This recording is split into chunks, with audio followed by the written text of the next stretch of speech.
go from here? How do we overcome, adapt, and thrive in a time of COVID? How do we look beyond the chaos that's occurring today to gain confidence in the future? I'm Andy Busch, and my job right now is to answer these questions for you. In this short video, we're going to answer where do we go from here and explore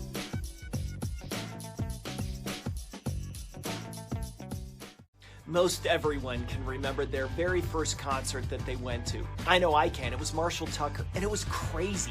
Everybody was going nuts, and I even rushed the stage. But today, can you remember the last concert you went to? It almost feels the same way, like it was a long time ago. How about a sporting event, or a play, or a movie? In March, April, and May, I know I had serious withdrawal symptoms from no live sports. I actually watched European soccer as soon as it came on. I was completely desperate. And like so many sectors, entertainment industry has been desperate too and has been slammed by the virus and the shutdown. Forms of live entertainment that depend on attracting large crowds in spaces will likely remain off the calendar until well into 2021. You know, as an example, 2018 was a record year for U.S. domestic box office, and 2019 was about 5% behind it. But 2020 is going to see the lowest box office since 1981. Music, theater, sporting events, TV, movies have all been changed and changed permanently. But entertainment also had trends supercharged that were in place prior to the outbreak and are helping the industry survive now. Like leisure and hospitality and transportation, the entertainment industry is struggling to redefine their sales and distribution channels. Professional sports like NHL, NBA, and Major League Baseball all struggled to find a path forward. But player unions and owners adapted by modifying their regular season schedule and then created a bubble safety zone to keep the virus out. Yes, that meant no fans, no beer vendors, no hot dogs, and no brats. Disappointing, I know. But no crowds also meant a very different vibe for watching a game at home with an empty ballpark and no energy from the fans to help rally the home team. You know, eventually baseball stadiums had to add crowd noise to drown out the players chirping at each other so they couldn't hear each other and get in fights like the Chicago Cubs and the Milwaukee Brewers did.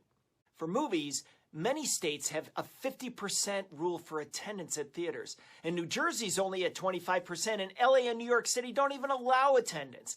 California, New York, and North Carolina all missed the big Labor Day weekend movie release time. But hope did rise when AMC announced that 70% of the locations were going to be open, and their share prices spiked on the news. But it didn't last long. After Regal opened up their theaters in August, they announced that they were closing back down again in October. Their CEO, Mookie Grinddigger, said, "We're like a grocery shop that doesn't have vegetables, fruit, and meat. We can't operate for a long time without a product." Now, he made this comment after many big movies like the James Bond movie, No Time to Die, and Marvel's spin-off, Black Widow, were pushed to 2021. There have been winners in this space, no doubt. I mean, streaming services like Netflix, Hulu, and Disney Plus were the big winners as subscriptions soared and movies like Mulan and Trolls World Tour were released online.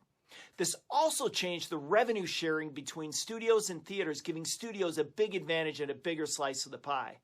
Skipping over to music, one of the amazing cultural phenomenons is K-pop out of South Korea. Now, BTS song Dynamite set a YouTube record with 101 million views within the first 24 hours and underscores the power of that platform for entertainment.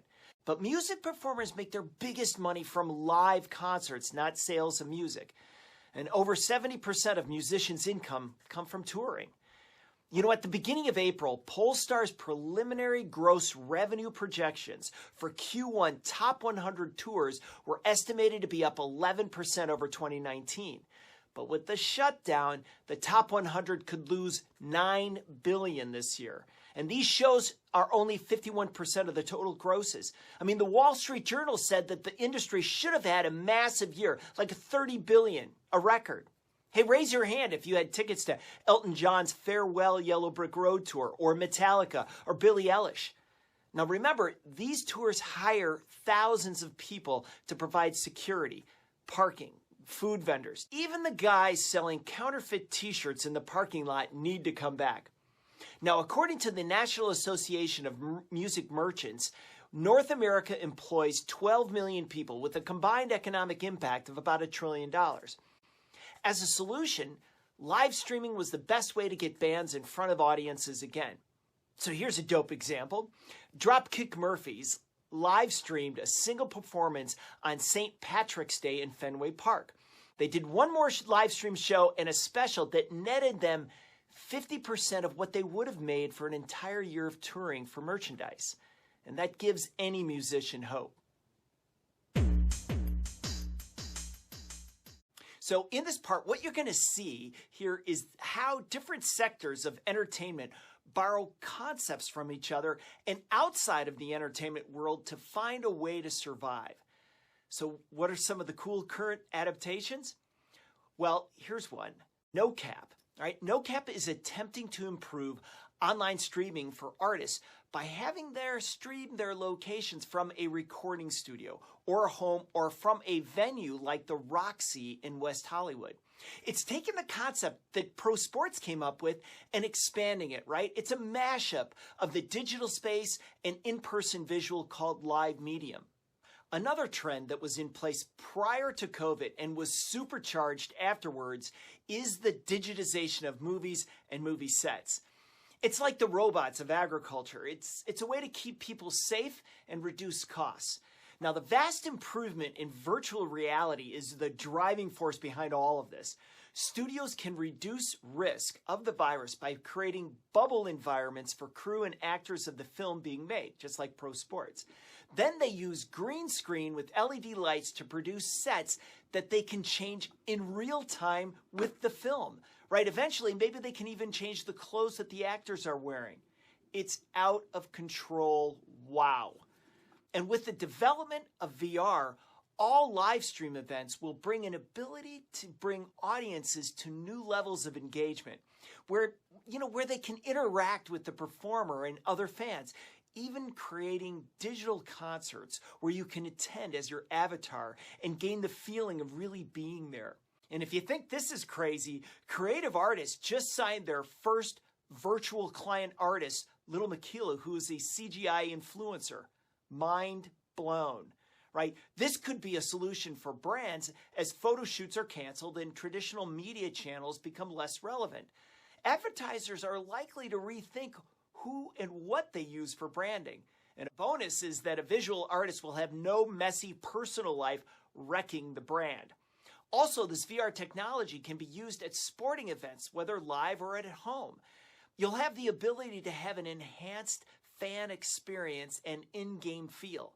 Maybe you can see the game from Patrick Mahomes' helmet, or be able to watch the coach pick a play and then be the receiver catching the ball. Now that would be outrageous.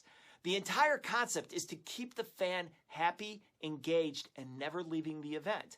Now, if all of this sounds like gaming, you're right on. That industry was a big winner during the shutdown and after today.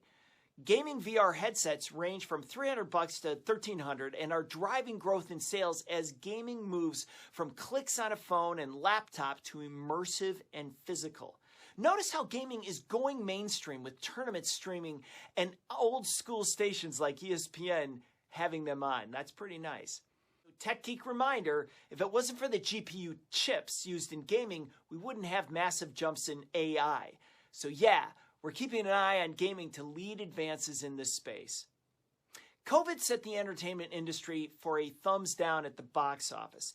The entire model has changed, with studios gaining power and theaters shutting down. But it also supercharged the digital trends in place and is providing a path forward for the industry. In our country, there are opportunities for innovation, creativity, and service, and none is greater than those in entertainment. As I always say, we're a nation of adapters, overcomers, and thrivers, and that's always the good news. All right, next week, we'll answer the question, where do we go from here for elections? So you're going to want to check that out. If you want to get these videos every week, click on the subscribe button. If you like this show, click on the next video, and I'll see you in it. You can get all of my research at andrewbusch.com. I'm Andy Busch. Thanks for watching.